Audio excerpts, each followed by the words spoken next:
Hello everyone and welcome to one of my video diaries, the latest video diary. Today is June 7th. It is a Saturday. It is a beautiful, gorgeous Saturday. Why did I ever think that we were not going to have beautiful days? They are here and I am enjoying it. Um, Today is volume 15 of my video diary, which I'm very happy and excited to think about and to relish in, I suppose. So I'll just get straight into it. I had a pretty good week this week in terms of writing. I wrote 1,091 words, so that means I'm up to 29,283 words, and that's pretty good. I wish I could have written more. I wish I could have written about 2,000 words, but at the same time, I wrote most mornings, and this week is a little shorter than last week because I did my last video on Sunday, and I haven't done a full week of writing. I usually do a lot on Sunday, so it's kind of like why I cheated on Sunday and did the last one because I didn't actually have written a lot. So I may do a lot tomorrow, and in which case, everything's going well. The other thing is that I did write a whole bunch for my short story. Apparently I like writing on public transit. And as you can see, I am writing like I have like some sort of problem.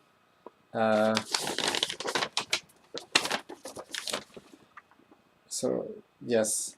So I normally don't write freehand. I normally type things up, but because I've been writing on the subway and the streetcar, I have been writing freehand, and it's worked out generally. I think I have about 2 more sections to do, and then I'll be done my first draft, and then I'll leave it alone for a while because in many ways that's the best way to write. You let it percolate, and then you come back to it, and you're like, oh wait, these are all the mistakes I made, and these are the problems I have with it. So hopefully I'll be able to get that first draft done out of here, and then just focus on my novel. This week, in terms of the writing for my novel, has been good, but it has been, sort of interesting. I've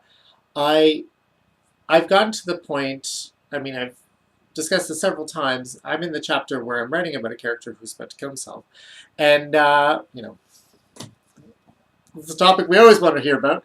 And so I'm writing this chapter, and I realized as I'm writing it, I don't actually know how this person is going to commit suicide. I have no idea. I haven't decided it. And I really was trying to think of some way to kind of to think of a method for which this person would do it, and what that would mean about who they are as a person. I'm not a huge fan of symbols, but what does the way they've done it viscerally mean about them as a person and the plot of the story and so on and so forth. So it's very important, right? You can't just do it and then choose a random way. And I actually considered having the person die in a car accident with a train. It's a nice little callback to Anna Karenina, train.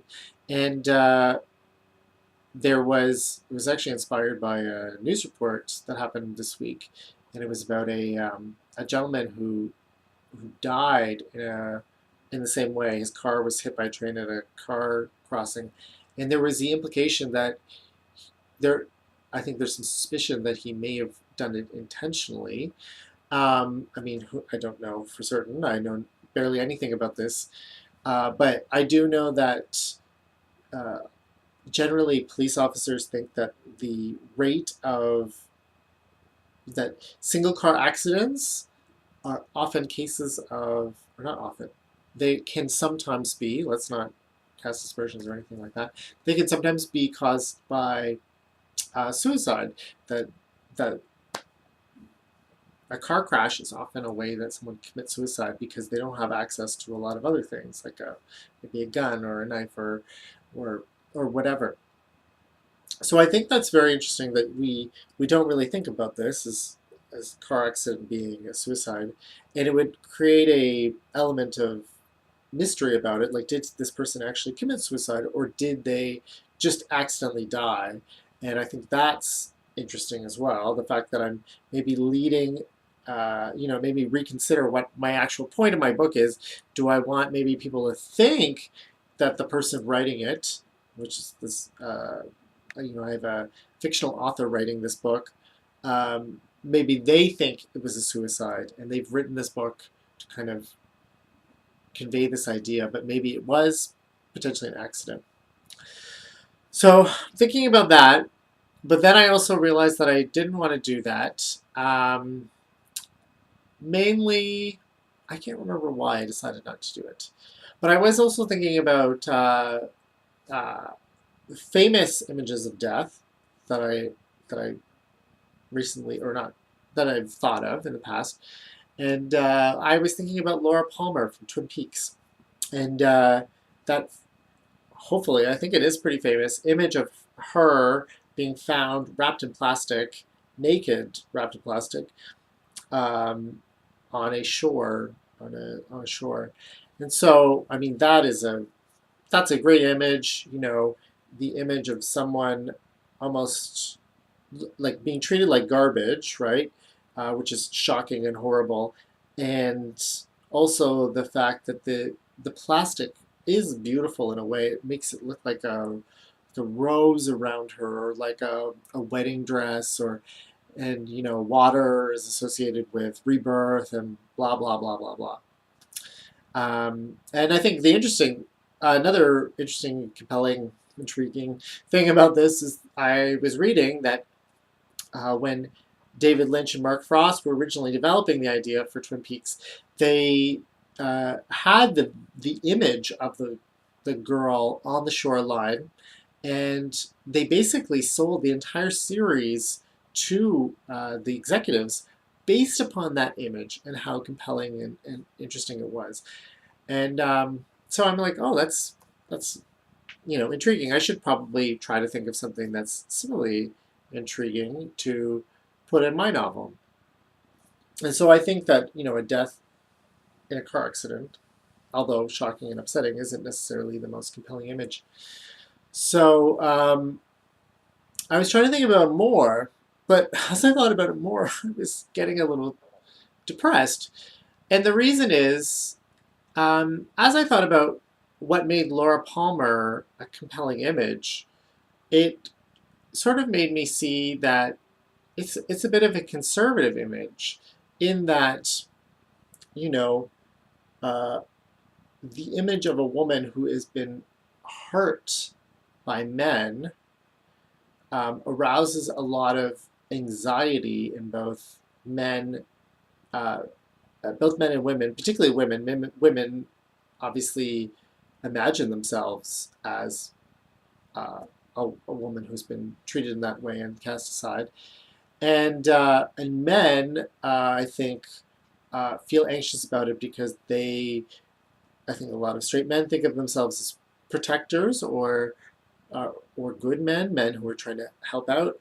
And the idea of a woman who has been killed, particularly a daughter, I think that arouses a lot of anxiety in adult straight males, and um, it makes them it makes them anxious and worried and upset.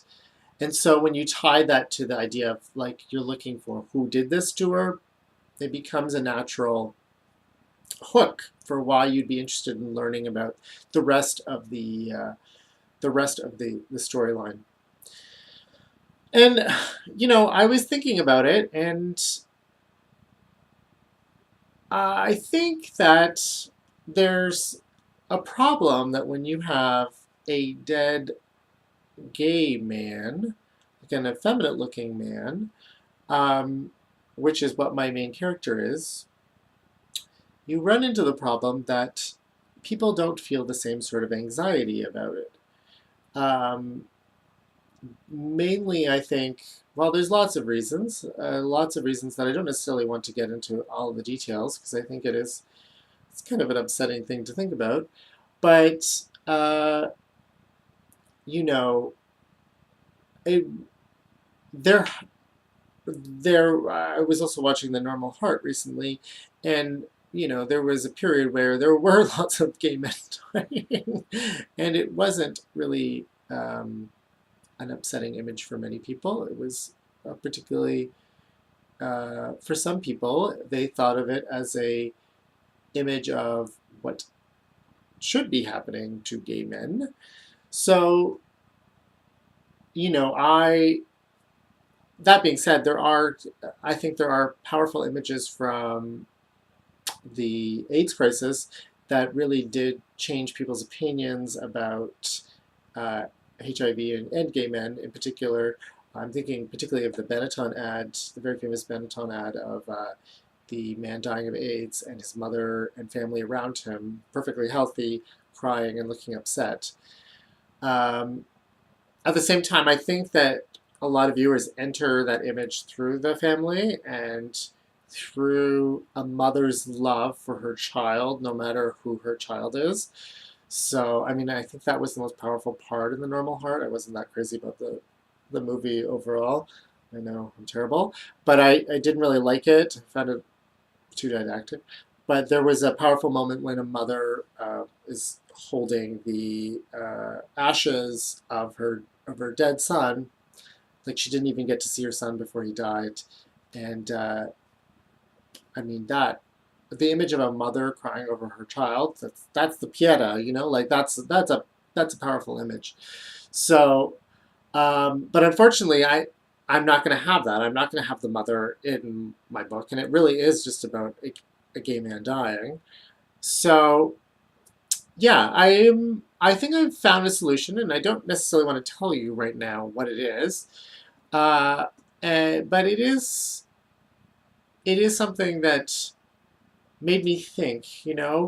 Uh, I do have to recognize that no matter how powerful I make or how much work I put into my book and how much I think that this is a powerful book and has lots of things to um, attest to its strength, I do have to recognize that some people will simply, well, I'm going to say a lot. I think I'm recognizing the limits. I really want to create something that works for a lot of people, and I'm realizing that there's certain limits that are just so entrenched in very deeply held beliefs and emotions that I simply can't conquer with my one little work. So, it's something that I just have to work, notice as well. And it was just something that I noticed particularly about hooks, about things that draw you into a narrative, right? You know, I, as a gay man, will always find a story about a gay man kind of interesting, no matter what. Whereas that hook does not simply exist for other people who are not gay men. Um, and so the hooks that really draw people in most of the time tend to be very conservative things. Um, and I have to kind of acknowledge that and kind of recognize that because I have been feeling like my work doesn't have enough of a hook outside, and I have to kind of accept that. I have to kind of own it, you know, as RuPaul would say, you have to own these things. So yes, I thought of an image. It may not be the most compelling. I think it's pretty compelling. I have to just let it be what it is. But yes, it's not Laura Palmer on the beach. Yes. Anyway, I don't really have any reading this week. I did zero reading, not perfect reading, zero reading. I did zero reading this week, which is not good, but I also just didn't want to do it. And you know what? If I don't want to do it, I'm not going to have to do it. I don't have to do it. Yeah. Anyway, I think that's basically it. As always, I appreciate any comments that you may have. Please include them in the send them to me at the email address in the description box, or you can comment on this video. As I've said, I appreciate YouTube comments. I have not yet reached the point where you are leaving horrible comments, so right now they all seem beautiful and wonderful to me because they don't exist yet.